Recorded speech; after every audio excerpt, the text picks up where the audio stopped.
Hello and welcome. My name is Tom. This is the Enthusiasm Project, Season 4, Episode 13. Can you believe it?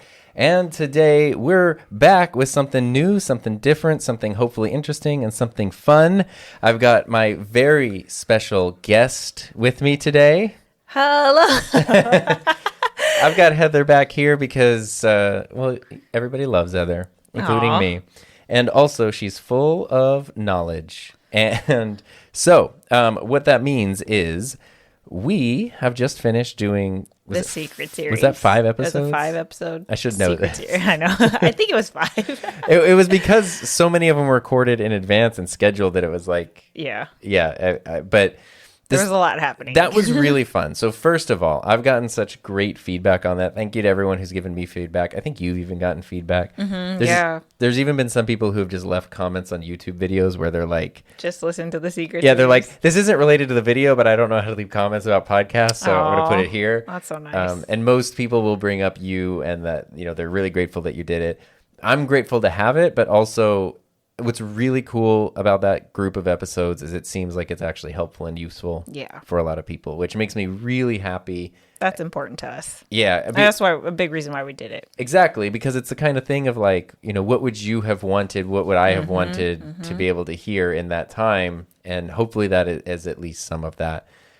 So that's there. Today we're doing something a little bit different. Heather's back. We're not continuing to... It's no secret anymore. Yeah. And cat's out of the bag. We can't talk about like Tom's new career transition forever because at a certain point it's like, hey, Tom, you should actually start doing your new career instead of just talking about it. So that's what we're doing today. But a couple of things different. So big one is that if you're listening to this, you might not be aware of it, but we are recording a video version of this. It's, it's not super polished. It's unedited, but it's there. It was Heather's idea right before we started. It was like, hey, you want to do a video version for your memberships and stuff? And I said, yeah, that would be great. So I'm getting a little thrown off because I'm in couples table mode and I'm trying to be like, no, this is podcast mode. There's no video. Right. Yes. And now there is kind of video, but we still want to keep the vibe of. It's just me. Yeah, so we're not like playing to the cameras or anything really. Yeah. However, I opened up channel memberships. I've had Patreon for a while and people have joined it. So now that I have the time, I want to make sure like, hey, let's keep pushing stuff out to those. So if you want to see the video version, listen to me pitch things, you can sign up for channel memberships. You can go to my YouTube channel and click the big old join button and enjoy after you join. Or you can go to Patreon, which is link in the show notes, and sign up there and check out some of the posted stuff, which is super cool. The YouTube memberships have grown really well, which is super fun. I'm hoping to do some live streams, and I've been trying to post as actively as I can on both of those things. As much as possible. So yeah. But if you don't want to do that, just listen to the audio version. The same as always. So it's fine. Just a little experiment. But if you do see the video version, I'd love to know your thoughts. Anyway. So what's today's episode about, Tom? Today's episode. So coming off this run of 5 episodes that were focused and it had a topic and a purpose and just everything you want when it comes to creating a podcast. I was having trouble figuring out like, what's the next episode? Like, do I just talk about like gear or like, what do I do that makes sense as a transition? Yeah. A smart person would have put the Secret Series at the end of a season. And so it wraps up and then there's a break and then we come back. We didn't plan this. It was not planned and I don't want to go off my 21 episode season thing. So we're just in the middle of a season. And, I was struggling to come up with ideas. So the other day, I posted a thing on Twitter and Instagram where I was literally just asking for suggestions, like what's a good episode topic. And fortunately, I got a lot of responses. So the rest of the season, very easily planned out. Yay. But there was a couple people said the same thing, which they were asking about online courses. And that's so weird because I got questions about that too. I think I don't know. It's weird. I don't know. I think it's something that if you're a creator, it's a really good revenue stream, potential revenue stream. It's a common revenue stream. Yeah. And it's one because it branches out. Other than paying the platform where you sell your course, you're the one that's in charge of it. And, it's more diversification. I know that after I did my episode where I talked about revenue earlier this season, I had a lot of people message me like asking about different revenue streams. And I think that might have pushed people to want to like branch out a little more.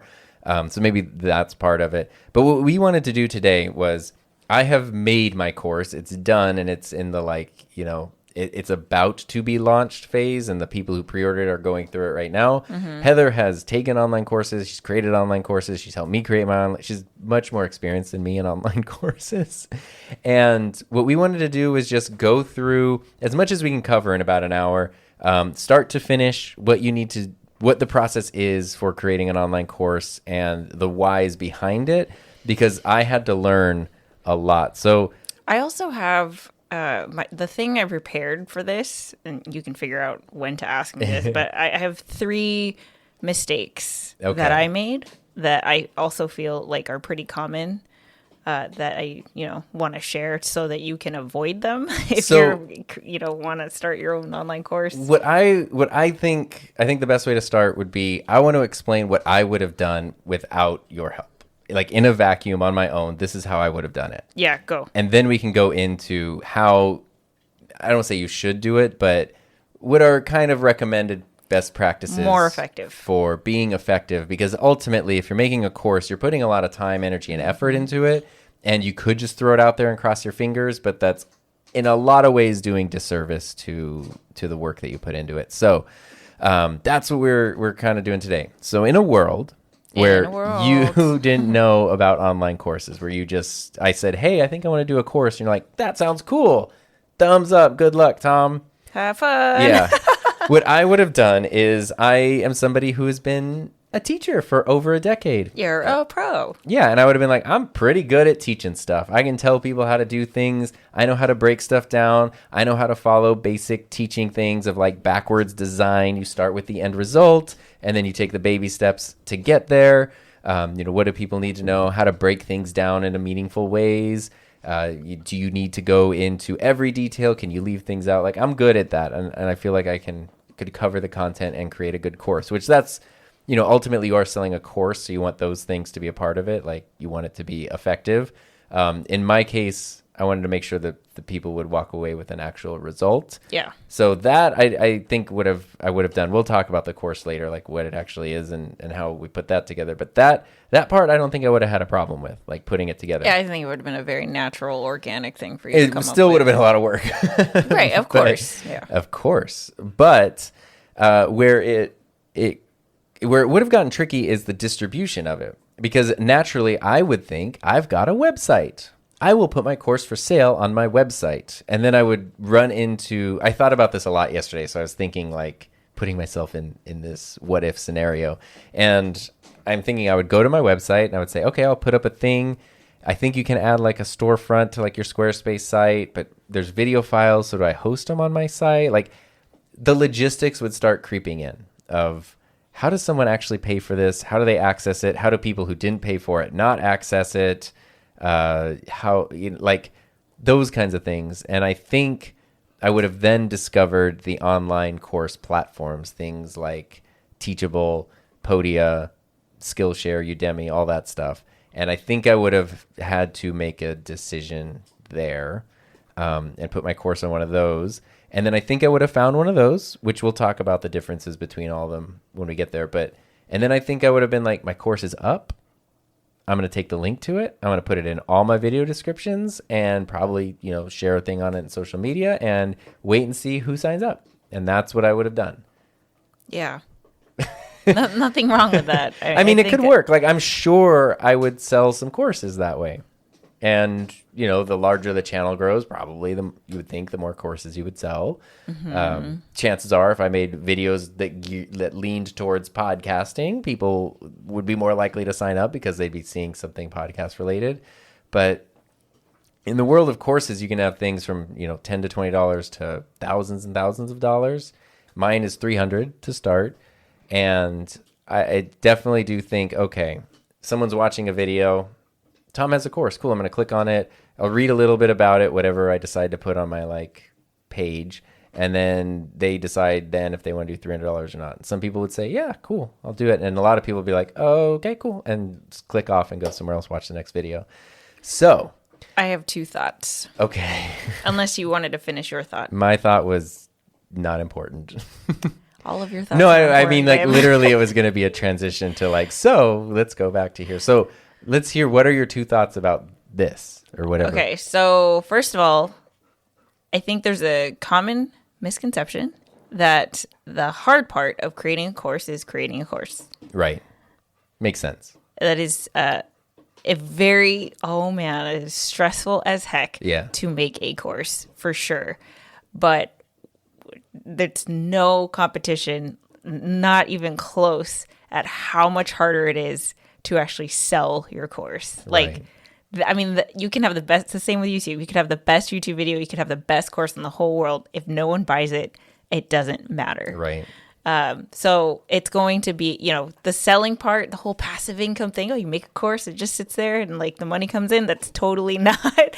It's passive in that you are not, if you're doing consulting, in order to make more money, you have to contribute more time. Yeah. But with a course that, you make the course once and it has the ability, unlimited access to anybody. Anybody can buy it. Yeah. But you still have to be very active in selling it. Otherwise, it will just sit there. This was a hard hurdle for me to overcome. Yeah. Because I was so like, the course should be the most important thing in making a course, of course. And it's like, well, yes, it is important. You can't produce a garbage course. But the other stuff is equally as important. Okay, so my second thought is a little, just bear with me as I try to explain this. Okay. So I think there's also a common misconception that if you're new to online courses, the idea is, oh my gosh, it's, I can make a course about this and this and this and this, and this will be $50 and this will be $25 and this will be $100. And wow, I'm going to have all of these products. My own university. Store. Yeah, exactly. Where there's so many options that people can pick from, and like there's something for everyone. So that means there's more opportunities to buy and all of these things. I don't think there's a right or wrong way to sell a course. I think that is very ineffective, though. And I think that you are going to be much more effective if you have one course. Just one. One course. It's kind of like one YouTube channel, my friend. You have a ton of ideas, sure. Are you seriously going to now direct the same audience to multiple channels? What about related, like similar or add-on, like complementary things? For you, I would say, okay, yeah, we can do like a 2 reasons, or 3. But I think like, even for you, long-term, 3 at most. Really? I think you can have, the starter pack. Okay, cool. The $50 starter pack, fine. But what's the end goal? Like if we want to create a sustainable, substantial source of income, you're not... Like the $50 isn't worth anything. Like you have to get so many people in order to make that substantial amount of money. Whereas if you had something that was, $300, and then you're not offering like, hey, I have a $300 course, but also there's this $50 course. Well, of course the people are going to go for the $50 course. Right. Well, you know what I mean? Yeah, and I mean, I've been told, shockingly enough, by my own mom to raise the price of the course, which I just would never have expected. And we kind of agreed, like, based on the idea I had for the course, $300 made sense for what you're getting, but also being the first course and doing that. So starting at the price, knowing that that's the lowest it would ever be, but it could go up in the future. Yeah, you can never go back down. Yeah, but I won't want to go like, oh, it's not selling, it's sold for $150 or something. So I wanted to make a real good, like a $500 course, and then go, okay, that's back it down to $300 and kind of like figure it out. And another reason why, just creating a course and having it just sit there and hoping for the best doesn't work is because, like you said, someone who is watching your YouTube video for the first time, they're discovering Tombak for the first time. They, found one of your videos. Yeah. You said, yeah.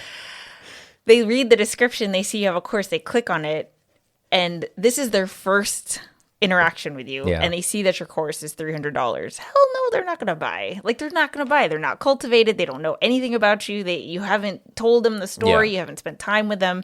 And by having a solid marketing plan, which I'm, hoping that we can share today, around the one course where people have to go through the journey where you help them understand to see whether your product really does help them achieve the goal, that conversion is going to be so much more successful.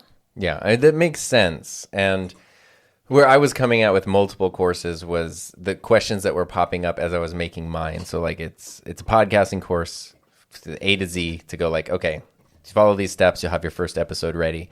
But we're not going in depth on, it's intended for someone who doesn't have a podcast yet, right? So, the way that I would say to do it, like if you're trying to create a suite with multiple courses, is you have a beginner, intermediate, and advanced. So you have your beginner course, which is going to be your lowest price thing. That's self-study, self-paced, 1-year access. It's up to you. You buy the thing. I don't talk to you. Obviously, you're open for support. They can reach out through DM. Talk to you. But like, there's no support built in. Yeah. The intermediate is, okay, it's more advanced. Maybe there's a check-in call or a live stream that's specific to them. So you're adding now a little level of support, maybe once a month or something like that. And then your high-end product is, let's say, I don't know, $1,000 a month or something, or a month. Well, that's what I pay for the accelerator. Yes, sign up, everybody. But that's like, okay, these are people who are not just starting out. This is an investment for them. They want the access to you. They want the individualized feedback. So it's a whole package. And honestly, at that level, people are paying for access to you more than wanting to go to the course. Yeah, the course is just reference to what you're explaining to them. So it's like, oh, yeah, I talked about that. Go refer to this section over here. But that does then come with the downside, I guess, of not being as scalable because you have to be available.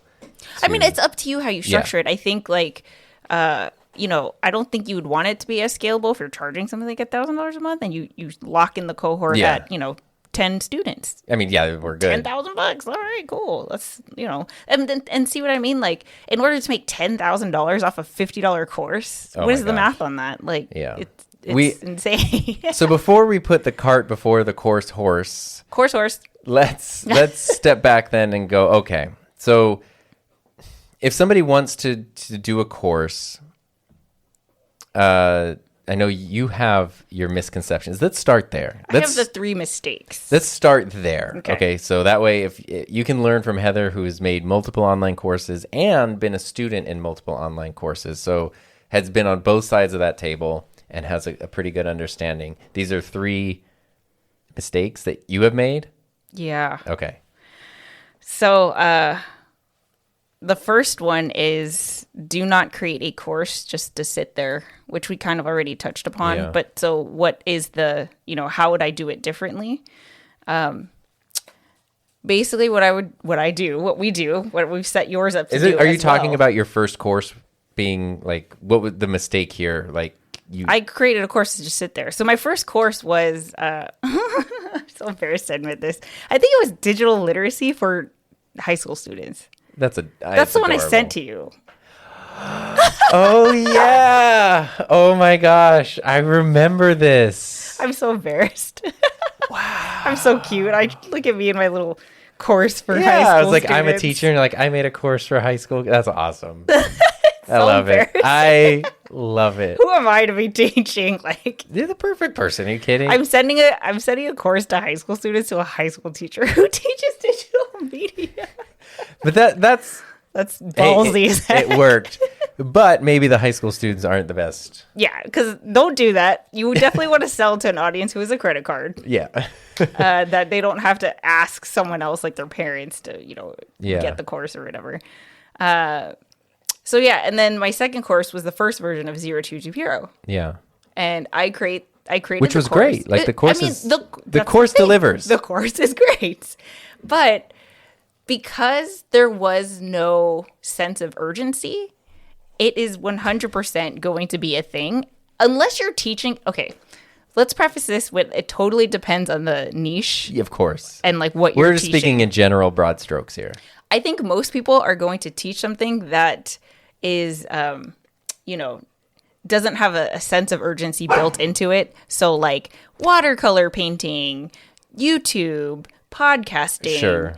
Pottery. Yeah. Or even like how to do Facebook ads. Like there's still like, I'll get to that at some point. I'll get to that tomorrow. So if you don't have any like system where there's a sense of urgency built in, then someone will always say, okay, I'm going to write this on my to-do list. And it's always going to be the first thing that gets pushed back until next forever. Break, next whatever, next time, paycheck, next blah, blah, blah. And you never, there's no incentive for someone to be like, bam. That's true. Yeah.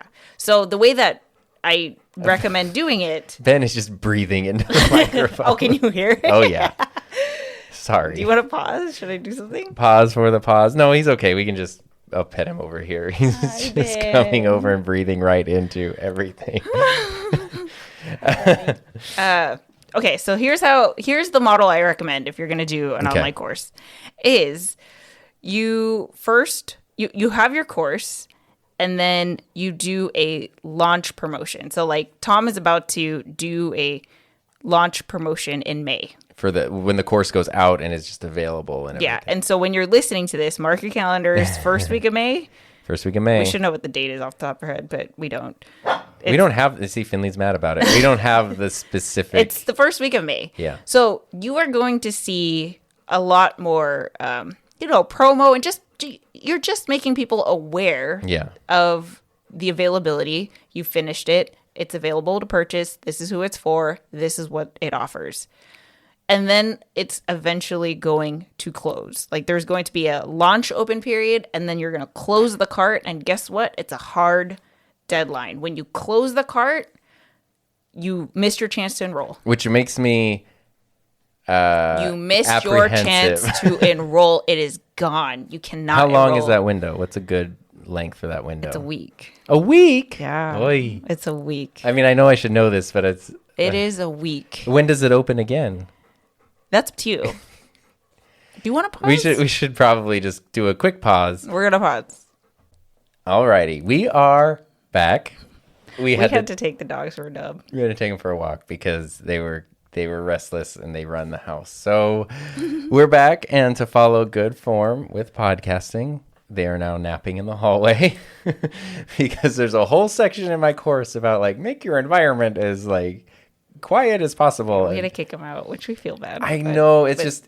We're thinking of you guys listening to us. We are. And it's so hard because if it's something we're doing together, and especially if it's later in the day, if it's the middle of the day, the dogs usually nap. This is very important information. And if it's later in the day, just so you guys know why we schedule stuff, if it's later in the day and we're doing something together, like they just want to be right next to us, but then they also get antsy for like, this is when breathing real hard. This is when we do fun stuff. We play lasers and we do that kind of stuff. Now we got the camera set up. Tom's checking on his phone. Yeah, if you're watching the video version. Anyway, so where we left off? We left off where I was explaining that your launch should be a week. A one week window, and I was shocked. So basically, what you do is you say, "Hey, like your course is $300. You pre-launched it at $200. That was the cheapest price that it's ever going to be." Yes. So when you first open up the cart, you say, "Okay, we're doing an early bird price of $250." Okay. And then people who buy it, like in the first, 24 hours, they're going to get the cheapest price. And then the price is going to go up as the week progresses. And then at the end of the launch sequence, you close it at, I don't know, midnight. Say that's 11:59 p.m. p.m. That's the last time you're going to get it. And then it is closed until whenever you want to relaunch it again. This completely depends on your business goals. I would suggest for you that it's 3 months at least. So my initial reaction to hearing that is panic, because I want the course that I've worked on to be up and for sale, so people could buy it. Right. But the thing is, when you do it in this launch sequence, you create a sense of urgency. So say, over the period of 6 months, 10 people would have bought your course. Okay. Well, now that you have the sense of urgency where it's like, okay, if I don't get it now, I don't know when Tom's going to open this next time. I got to get it now. Otherwise, I'll miss my chance. Okay. So you get 10 people who would have bought over the course of 6 months now buying in the course of a week because now you've added the sense of urgency. There is a reason why they need to take action now instead of tomorrow. So how do I make money off of my course then in the 3 months that it's not available? So this launch model is a 3-part model. Okay. Where you're doing launches. So say you do a launch 3 times a year. Okay. And obviously you don't tell people like when the next time is that you're going to launch because that's not otherwise they'll, now the tomorrow becomes the next launch. So you don't want them to know that. This is where I feel so out of my element. Then the other part, and this is the part which will calm you because I can see I'm waiting for this because I am not loving this part. I can't believe you didn't realize this. Maybe I didn't do a good job of explaining this to you. But so when you close the cart, it is an actual deadline. There's no, like literally if they miss it, they miss it. Okay. If you let one in, then you're compromising the integrity, right? So obviously when you say it's going to close, it closes. Okay. Then you wait some time. Let your people who went into the launch sequence like ride off this wave and this excitement of like all these new students are here. You hang out with them, whatever. And then what you can do is you revamp or revisit or, package your webinar that you did, which was the 5 things that you need to start a podcast, right? What was it? 5 things. Yeah. 5 essentials for starting a podcast. Yes. You can either do that live or you can record it. Okay. So that people can just watch it on their own. And so the thing that you offer ongoing, no deadline, the thing that you offer ongoing is this webinar. So here's the thing. If someone brand new comes to your YouTube channel and they have no idea who you are, they found your YouTube video and they're like, I wonder what Tom has. I'm going to check out his video description. Oh, look, he has a webinar that's going to tell me the 5 essentials that I need to start my podcast. So there's not a link to the course and guess in what? The description. It's free. There's the link to the webinar. Yes. No cost. All right. So what are they going to do? They're going to enroll. They're going to sign up to take your webinar. It's going to be instant access. So as soon as they sign up, there's no waiting. It's not in the future. It's on demand. So as soon as if they have that itch to watch it, they put in their email and they're going to watch it right away. Okay. Bam. They begun a cultivation sequence. They get to know who you are. They understand your learning style. They, you show them who you are in terms of like, why are you even qualified to teach this? They, get a taste of what it's like to be in your course. And also throughout this, after them watching the webinar, you're going to be sending them emails that kind of just, cultivate them in terms of like, hey, is this where you're at on your journey? Or is this, is this your goal? This is where I was at, just kind of educating them more. Not spammy emails. Yeah, of course. Of course, it's still you. Like, you're not going to be, it's not, I know it sounds like buy now for $99, whatever, but you can do it in a way that you feel comfortable with. So my initial thought in hearing all this is that I hate it, but we did this process for the webinar where I scratched and clawed and fought against it. And it turned out to be, it was fine because you would say you need to send out an email that's supposed to do this, but it's like, okay, the goal of the email is to remind people about the webinar or to sign up or whatever the goal is. Okay, cool. Let me just write a message to everybody that hits on that point, but it can be however I want to get there. You write the language. You make it in your style. Like, of course, obviously. The thing with the webinar thing is that once people go into the webinar and they start getting your emails, basically there's like a 7-day window from when they sign up for the webinar. They get an evergreen webinar like discount. Okay. So there's a automation cookie thing that we program into the webinar that they have a 7-day countdown to capitalize on a coupon. Okay. To enroll in the Podcaster Playbook or your online course.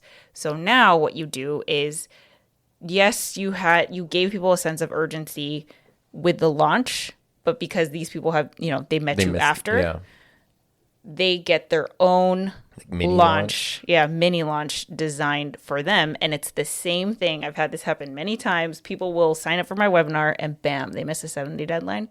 You miss a 7-day deadline. You miss the opportunity to enroll. You miss the opportunity to capitalize on that coupon. And you just have to wait until something pops. Until basically it would be the next launch, right? Yep, until the next launch. And you just stay tuned for updates. Because they're on the email list. So then you send them out like, hey, this is launching here. And there is nothing wrong with that because so the person who taught me most of what I know when it comes to online courses is Mariah Cause. To me, she is the queen, the authority, the master when it comes to online courses.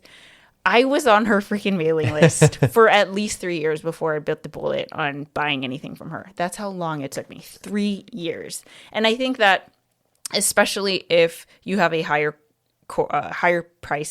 ticket item, it really is going to take that time to not only hers is way higher price. Yeah, but to not only like establish that relationship with your people, to not only build authority, but also for the person to be like in the right mindset of like, okay, and to I'm really ready see, for this. Because you're that whole 3 years, you're probably going through times when you're hitting challenges or whatever, where you're like, I wonder if that thing would. Yeah, like, exactly. Would would that have helped me? Yeah. So now after 3 years, you had enough input to go like, okay, I need a solution, and I think this is the solution. Mm-hmm. Which, especially for something that hopefully my people won't take 3 years. So you have launches. Okay, that makes more sense. The evergreen I literally system. Feel like sweat stopping because. And then the third part to that is that you do live webinars. So you it's like to build your email list, to generate buzz like in between launches. So this is like a webinar setting that is it's like a course setting, but then you're also maybe partnering with people where you guys have overlapping audiences. Like that's kind of the fun and creative part because it's just however you want to continue building your list. And each webinar can be a different like. Well, if you want to do it the way that Mariah does it, basically you take your webinar on tour. You go to someone who's like, hey, you have an audience where you're teaching people to do YouTube. Well, I bet that some of your audience is actually interested in doing a podcast. So I'm happy to host we're already friends. You know me, I know you. I'm happy to offer, host my webinar to your audience and you guys do it together. So, whoever it is that you're so say you're partnering with me and you're offering it to my audience. Obviously, I would do an introduction. Guys, I don't know if you know who Tom is, but, he's just this master of podcasts. Like he's about to teach you about the 5 things that you need to know about podcasts. And you go into your whole thing and then we do the Q&A at the end. And then you just do this over and over again with as many people as you want to partner with. Just whenever you want kind of thing. Yeah. And the people who are doing it right, they do once a week. Oh, yeah. I don't think I can imagine and you get like your email list just grows like crazy. So imagine, right? See, I love talking about this stuff. I don't think I could imagine that. You're like, imagine. Imagine that you do a launch. Okay. You have how many people on your email list right now? 320. Okay. So then you're going to do a launch to the 320 who are currently on your list. Sure. You might get a few more who like hear about it. But since you're launching in May and you're not really doing any other pushes, it's going to be around 320, 350, let's say. So you're going to launch to them. I think the conversion is 20%. I don't know. So maybe, I can't remember off the top of my head. So maybe you make whatever 20% of 320 is in terms of sales. The rest of the people. Wait, what's 20% of 300? It's 60. Okay. 60? No, I think it's 1% then. Yeah. I think 20% is if they're in the webinar. I should have pulled up the industry standards for this. Three sales. Yeah, so 3 sales. Yeah. 1% sounds a lot. Actually, I don't know. Okay. Now I feel bad. I should have had this. Not many sales. It's not that many. Yeah, it's a fraction. Okay. So you make your sales to these people. Some people buy, most people won't. That's just the reality of it. But they are aware. Maybe they just weren't ready. Sure. But they're going to stick around on your email list and you will continue to keep in contact with them, keep them updated, all of those things. They're like warmer. Right. Primed for maybe buying in the future. Right? Now, between this launch and your next launch, you're building your email list. You're taking your webinar on tour. You're telling people, hey, free webinar. No, it's no cost to you. Here's this webinar about the 5 things, 5 essentials to starting your podcast, and your email list is growing and growing and growing. So when it comes to relaunching, you're not just selling to the 349 people who didn't buy. You're also selling to all the newbies who have signed up since. 360. That makes sense. And you just do that over and over. And to me, that's why it's like, if you want to create a course and have it just sit there, great. When you use this system and do it this way, I just think it's so much more worth your time. I think it's so much more effective. Of course, it depends on your goals. Of course, it depends on your availability. But, bringing it back to the first mistake that I made, just creating a course and hoping for the best. Oh, my God. No one. First of all, it's hard for anyone to even stumble upon your course. Second of all, for them to be primed to buy something that's not just a T-shirt for $20 off of a YouTube video, like that's hard. It's a hard leap for most people to make. Most people to make. Maybe they're a diehard fan and they're like, oh, I'm going to buy this right now. I don't think that's the case for most people. I agree. Now, the other part of this, because I'm open to the thing, it makes sense to me now. Like, I like the webinar thing because that is doing the selling for you. It's much better than like just buy my course here. I hope you make the leap. But it's like you said, it's less about being salesy and it's more about letting them understand what it is and who you are and how it's connected. And because here's the thing. Your course is awesome. So there should be no shame in like telling people I'm about. I'm very proud of it. Yeah. But that is why the thing is though, it's a $300 course. That's a significant investment. But it's also like, I'll be totally honest with you, it's not a high enough price that I do want to like, my full-time job is pimping this course because it's not worth it to me. Like I can do other things to generate. The course, what I want is for at least this first one to be much more passive in the long run. And so there's things I can do, like I just can't do, I don't want to do a webinar a week. Like I straight up don't want to. Of course. Yeah. And so, there's things like that you don't have to do.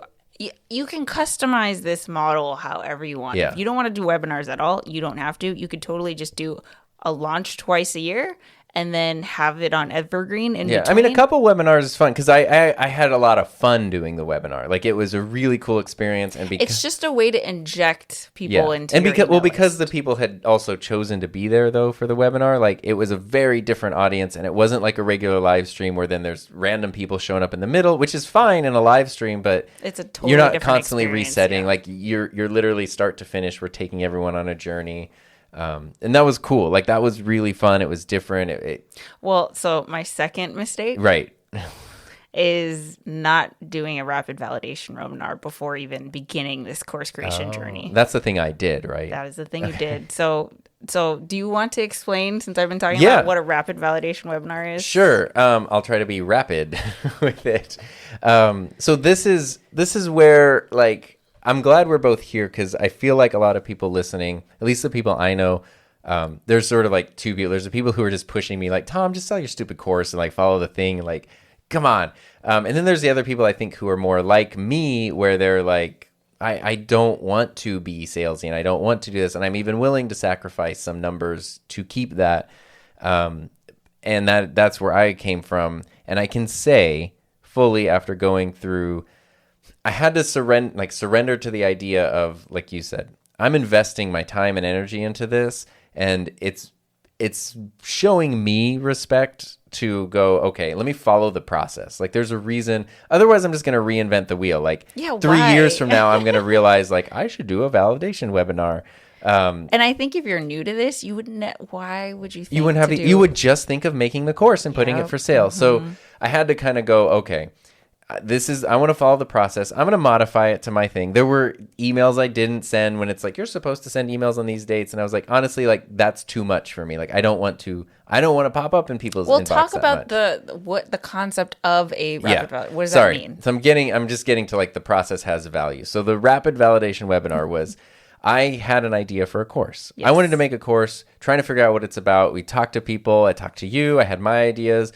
And then I talked to Bob Sharma, who's been on the show and is a great podcaster. And she was like, well, podcasting is great. What about like getting your podcast off the ground? Was kind of like, I think what she had kind of pitched. And I really like that idea because in my mind, that would be a course with a clear outcome.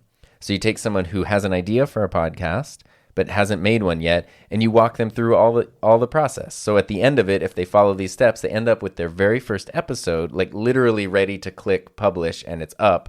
And because they've done that once, they've also established a workflow so they can do it again and again and again. Yeah. And they have to build the episode in the process, so you can't skip that. Like when I say like, okay, your homework is to record your episode. Well, now you got to go record an episode. That could be a whole week. I don't know. Or just an afternoon or something.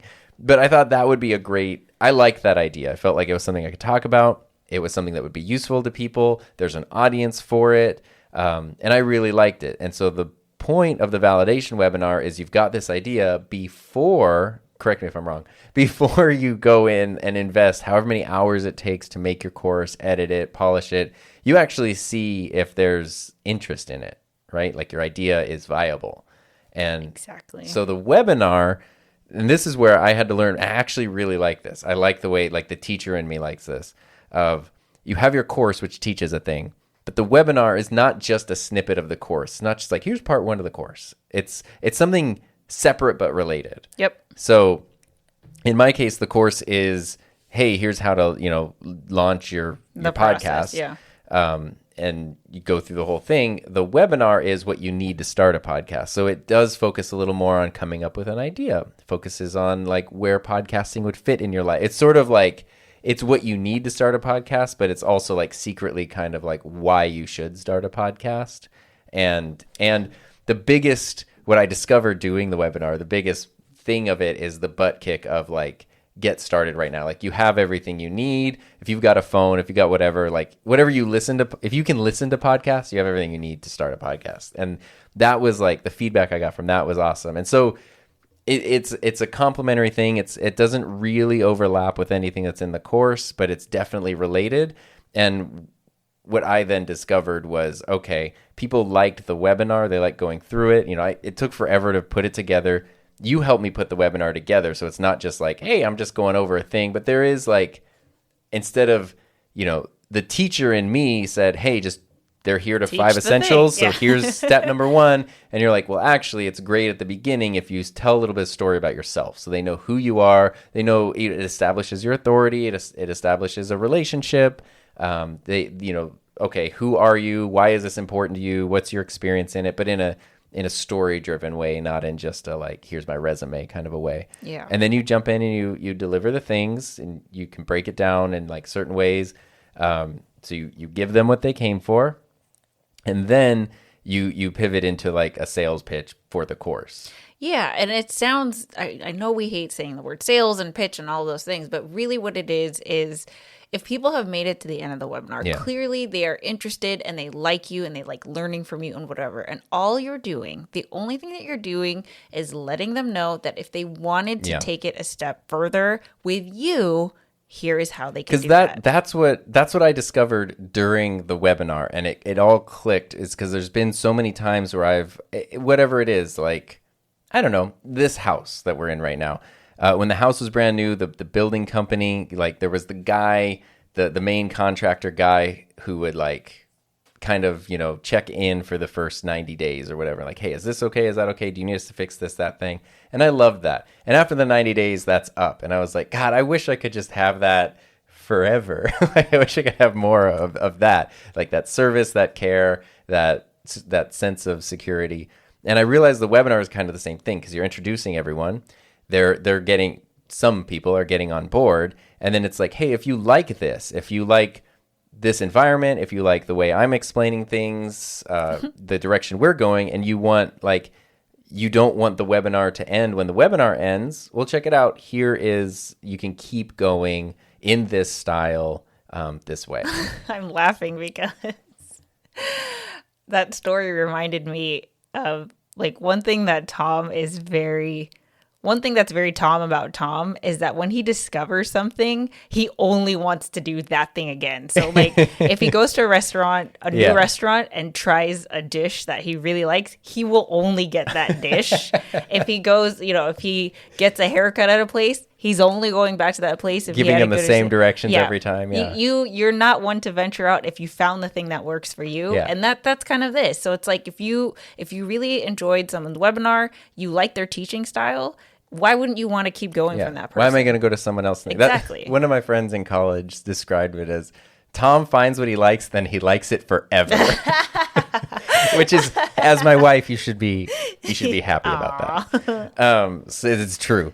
But yeah, so that, for me, that really helped contextualize, like, I didn't want to reel people in and go like, hey, here's a webinar. Like, yeah, you start a podcast, do some stuff. Now give me your money. Yeah, this is a mindset thing. Yeah. But it was just like, at a certain point, I'm trying to actually provide something. Yes, I'm trying to earn money, but it ain't free. Like, it's not charity. If you want free, there's a whole YouTube channel. Do what you need to. But if you want... Yeah, if you want to curate it, you put work into building a product that is supposed to support people on this goal. The YouTube channel, of course, you can piece together. People can figure it out on their own, but there's also going to be another subset of people that want the extra help. Yeah, like I don't want to sort through the bajillion videos on YouTube and have to like watch everything in 2x speed because I don't know if this person is going to tell me the thing I need to know. I want to learn it from someone who I trust and has put thought behind a structure, and there's a system so that I know for sure. Whose style I vibe with, exactly. Yeah, and then one step further, then I guess for the rapid validation webinar is like, cool, people like it, but you end with a pre-sale thing, which was scary for me because the course didn't exist yet, and I was so uncomfortable. I'm much more comfortable going like, here's the course, it's great. You should buy it because I know that it's here and it's 25 videos and all this stuff, 2 hours of material, but when it doesn't exist yet and I'm like, I have a really good idea, you should buy it.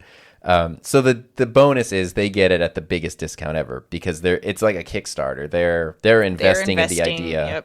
Yep, so basically you are getting paid to create the course, and that is what is crucial about the validation part of the rapid validation because people actually did pay. Exactly, because you have proof of concept that people would even pay at all for the course that you are about to invest all this time into creating.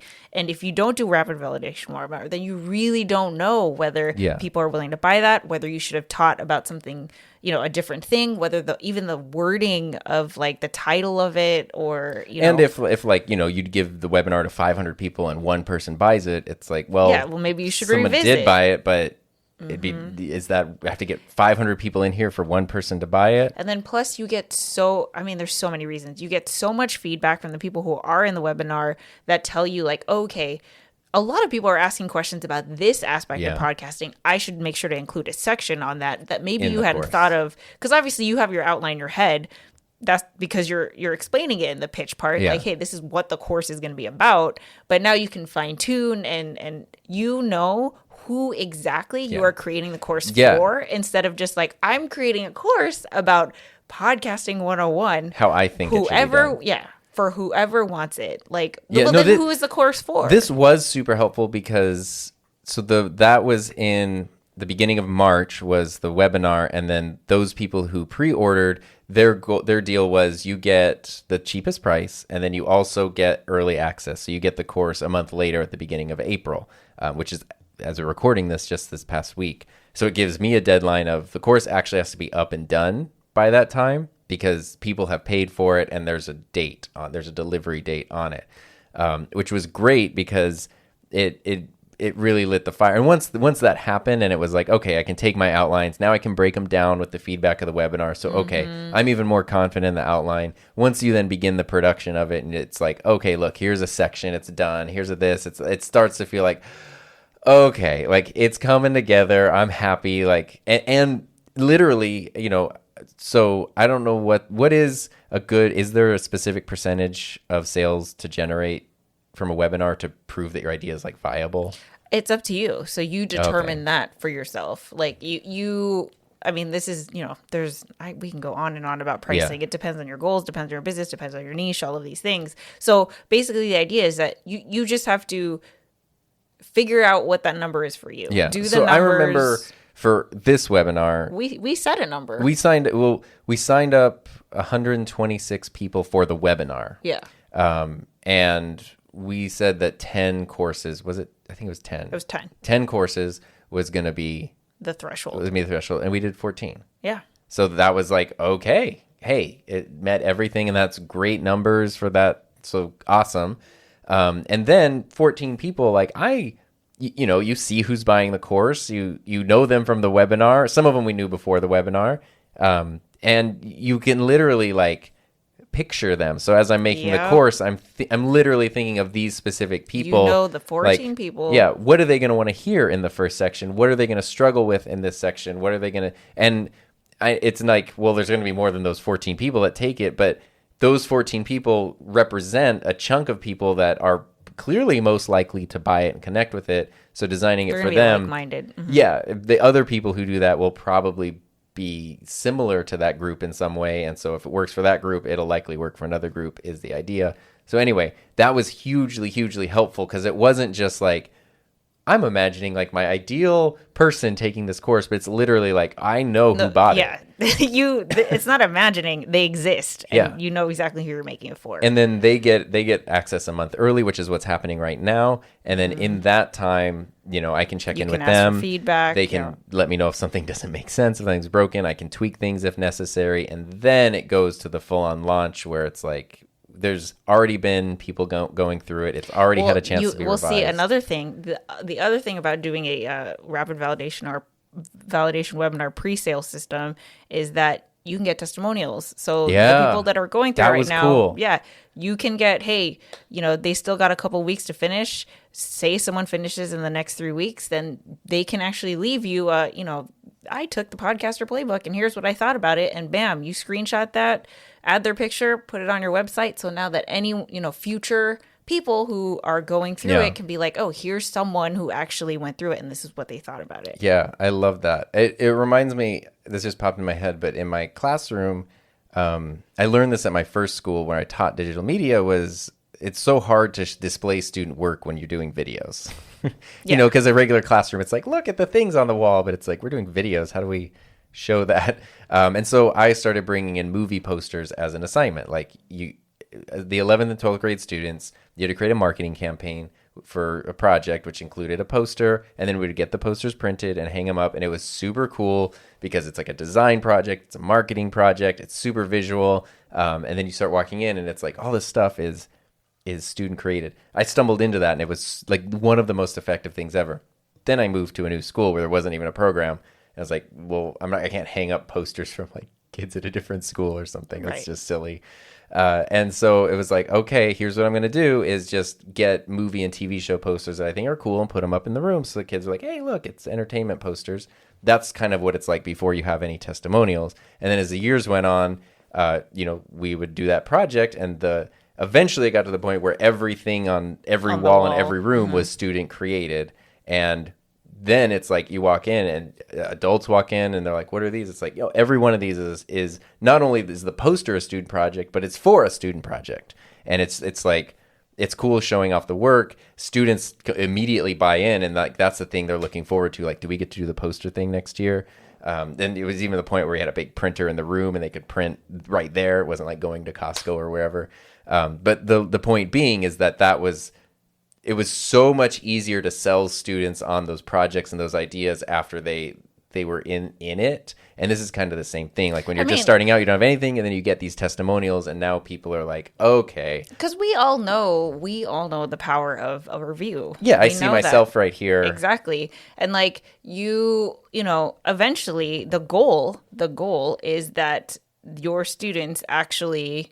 Your students in the Podcaster Playbook actually make their podcast, right? And so they can link, like when you can put the person's name and then a link to their podcast. And so a future person can go check out what has been created because of your podcast. I would love that. And then if the course could be at a point. I mean, your podcast, right. Yeah. And if it could be at a point then when after that has hopefully happened, where when someone asks someone like, okay, say you took my course, you started your podcast, now your podcast is up and running and you're doing great.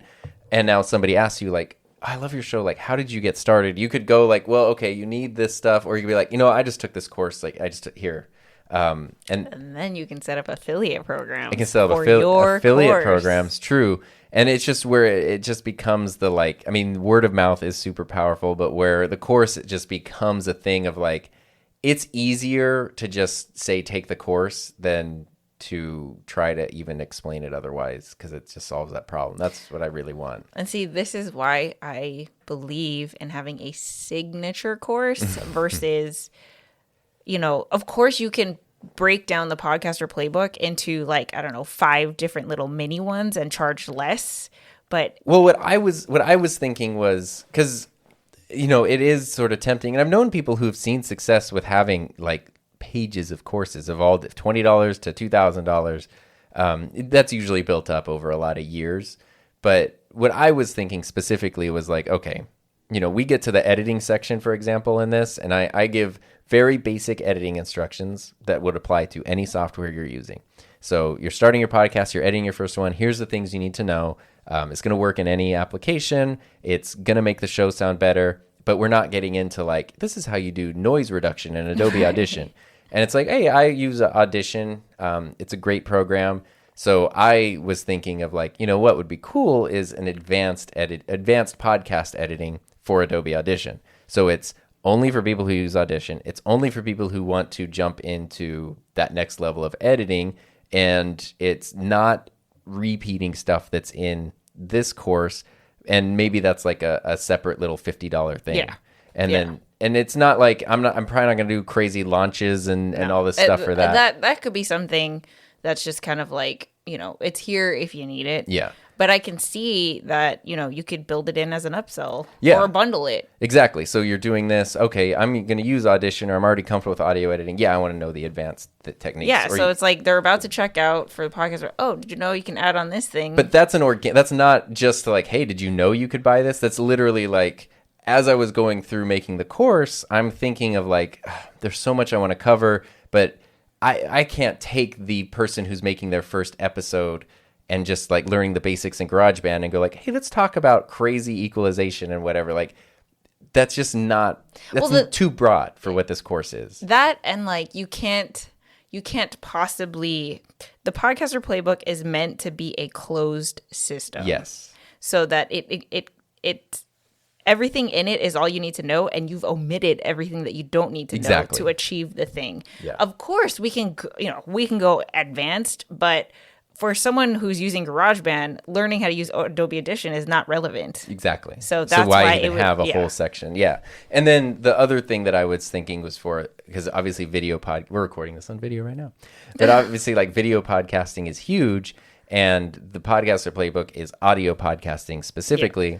So having launching your video podcast, which kind of goes into like video production side of things, that could be a cool. It's like a supplemental. That would almost be like a separate course in a way, like, because I don't know where that, it could be a supplemental thing, but video is just such a big thing to wrap around that like I can't imagine like, for $50 add this on, because that's almost like a whole... but I mean, of course, but like those 2 or 3 things together as like, okay, look, you can do audio, you can do video, you could do advanced editing.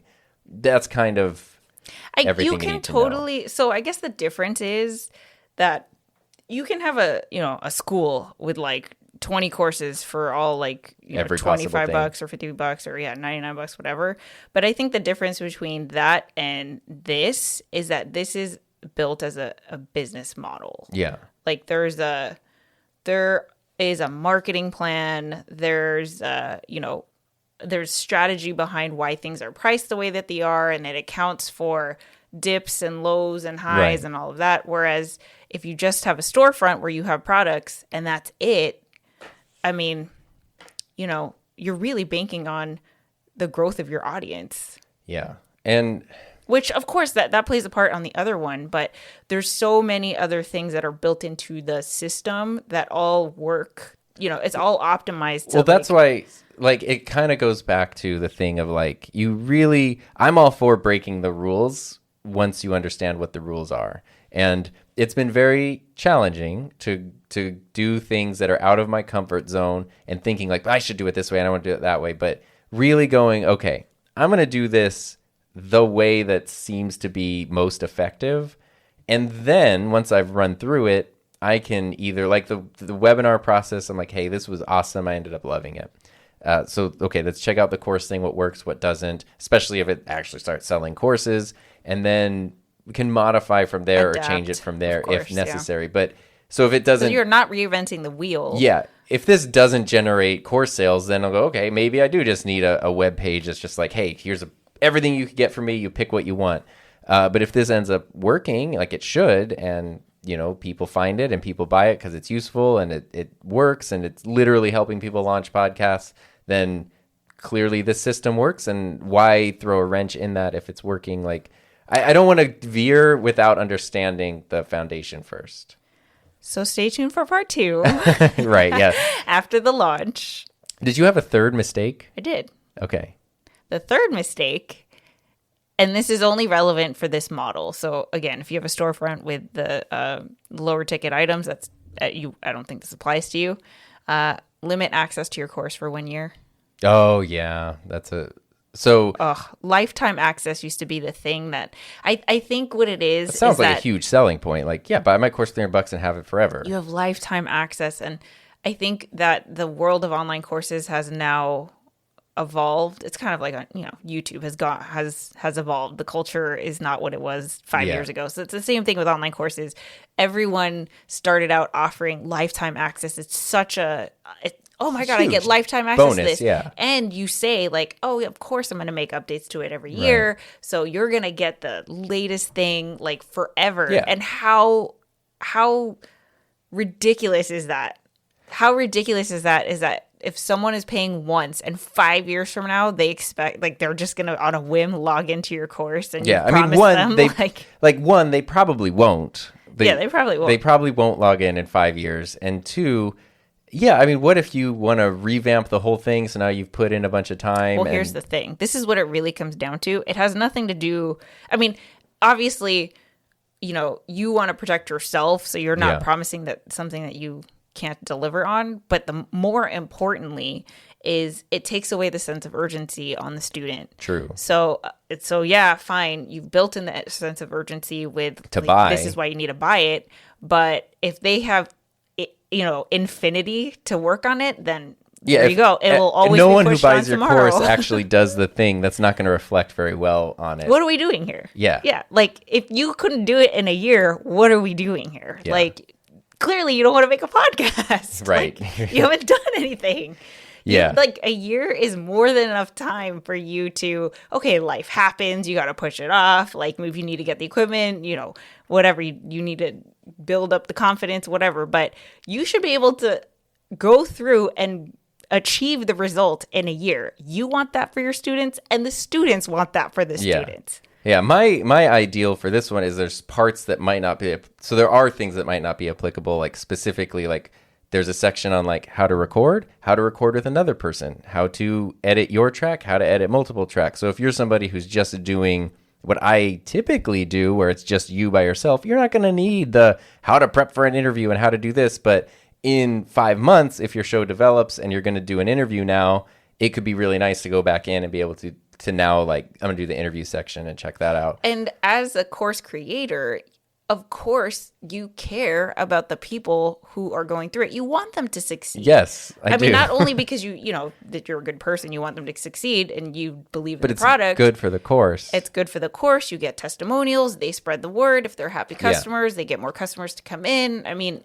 it's a win-win if everyone wins, right? Right. So. What about last thing though, refunds? Oh, I do no refunds, my friend. Why? Because when you did your first version of... I did do refunds. You did lifetime accents and refunds, right? A 30-day refund, yeah. Yeah. So why... See, this is the mistake. Why no refunds? Well, I've never had to give a refund, but... So it's even more interesting than why you chose not to, because Because I heard the horror stories, you know, like basically, I mean, it's horror stories that I don't think are going to happen to most people. Like someone buys your thing, they pay $300, they download all that crap, they screen share it or whatever, screen record it, and then now they're selling it somewhere else, you know, and and then they get a refund. And then they get a refund. So horror story, probably not going to happen to most people. But there's also people who, you know, they've gone through the course. They say that they're not satisfied with it. But like, how do you, like, you went through the whole thing. I see it in Podia or Teachable. In Teachable and Podia, the benefit of working with a platform like this is you can literally see the student progress, how much of the course they've consumed, how much of the videos they've watched, all of these things. And if you went through that whole thing and, you know, 29 days later, you're like, I want a refund.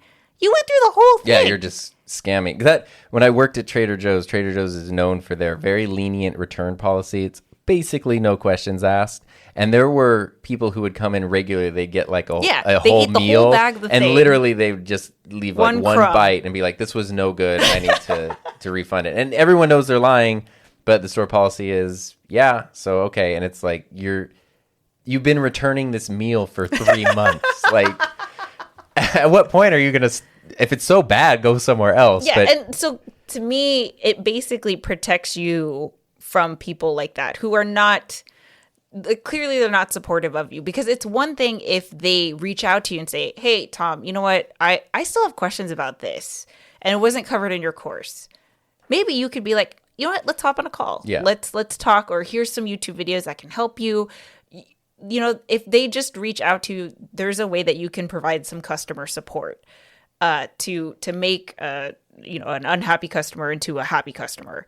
But if someone goes through the whole course or half the course and they're just like, you know, nah, or if they don't go through it at all, but clearly maybe they weren't in it, you know, maybe they weren't, you know, I thought I wanted to make a podcast, but things have changed. Well, that's not your fault. And they had access to the course. It's kind of like an event. You go to the event, and if you are not happy, you didn't have a good time. Yeah, the show that you just watched, they still put in the work to put on that show for you. Yeah, it's kind of. I think it is kind of that. Like, essentially, you're getting access to this stuff, and I have no way. Well, I guess I have a way of knowing, but I can't control if you go through all of it on the first day or you don't go through any of it in a year. But the fact that you have access to it means you have access to everything.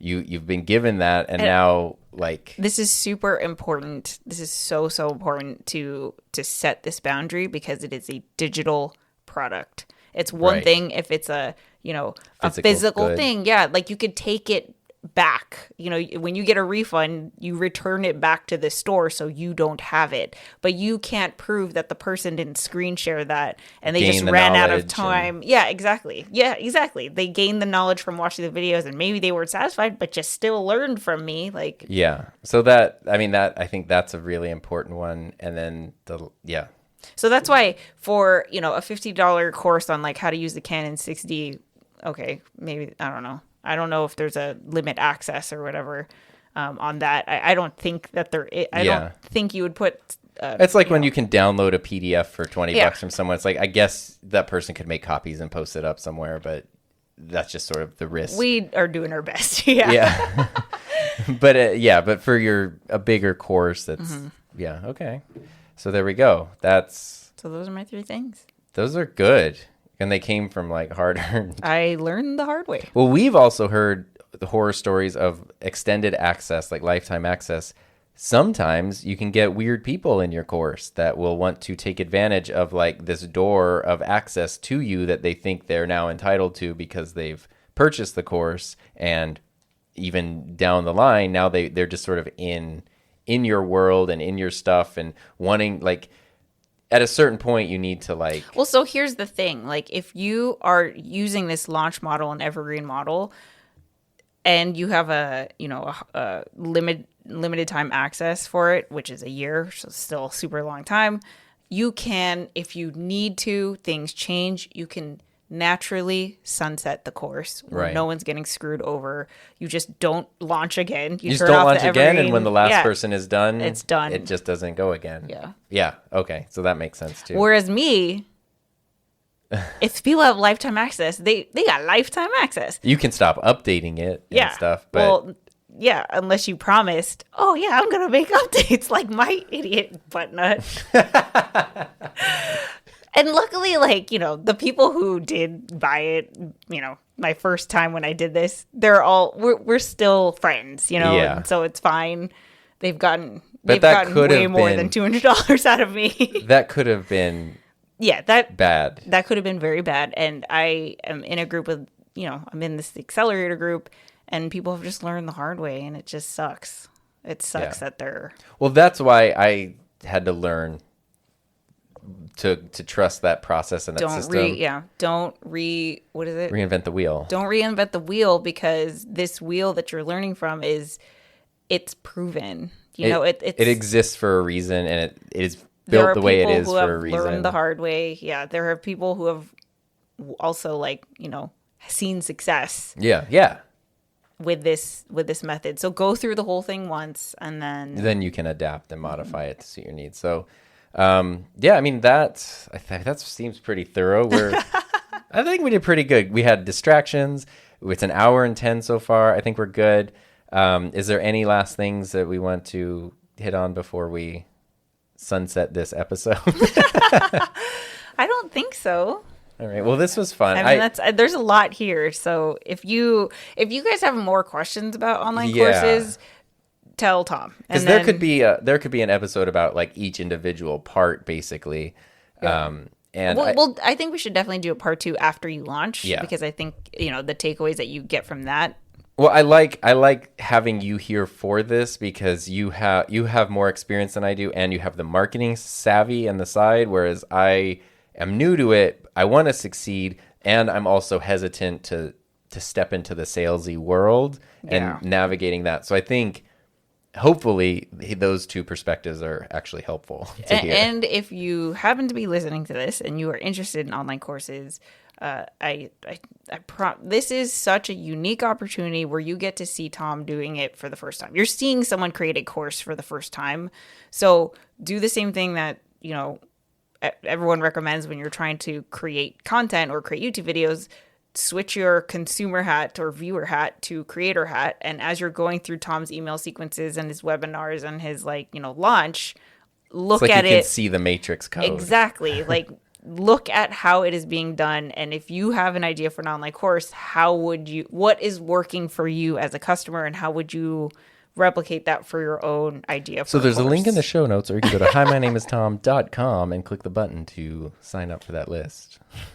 Why do you have to say it in that voice? I don't know, because it's my sarcastic, like, I know I'm trying to sound like I'm selling you something, and I'm aware of now this. Everyone who hears that voice is going to be like, it's a commercial. Let me tell you about our sponsor today, me. Yeah. Alrighty. Well, thank you for sharing your endless amounts of knowledge. I know, and what for time is taking it? care of our dogs. 8:40 p.m. This is supposed to be a quick evening thing. So thank you, everybody, for being here. Thanks for all your support. We love hearing from you. Yeah, definitely. And we hope to hear from you. If you watch the video version, let us know what you think, and we'll see you next time. Bye.